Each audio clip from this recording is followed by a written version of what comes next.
Hey everybody, this is Art. There's been a lot of controversy about what kind of diversity, equity, and inclusion activities are permitted in higher education, particularly on campus. These are often referred to DEI practices and behaviors, and I want to share with you the results of a letter produced by constitutional scholars who looked at this question of what kind of activities are permitted. So first, let me tell you this.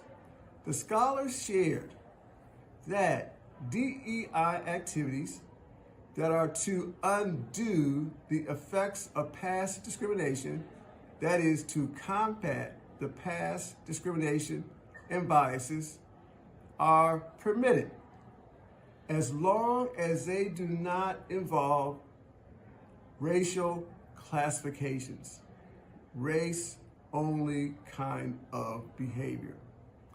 I want to share now a list of what these constitutional scholars said is permitted. On-campus activities are permitted that are programming or events that focus on a particular group. Could be a race-based group, gender, sex-based group, sexual orientation-based group, all groups that have suffered from past discrimination in our society.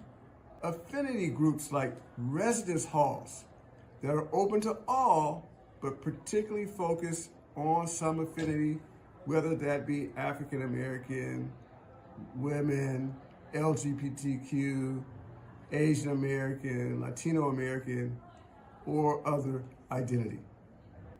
Anti-harassment trainings that equip individuals with the ability to avoid harassing individuals of these different affinity groups, and to combat implicit bias and discrimination that still exist in our nation.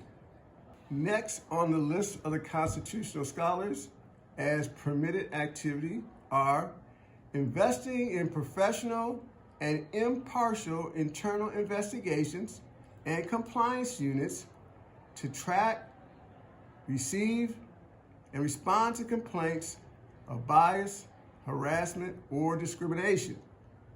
That's still permitted. Also, adopting policies that promote full inclusion and accessibility for individuals no matter their ability status. That is, making sure those with disabilities have programs for which they can certainly be included. Use of all gender restrooms, yes, still permitted under the court decisions.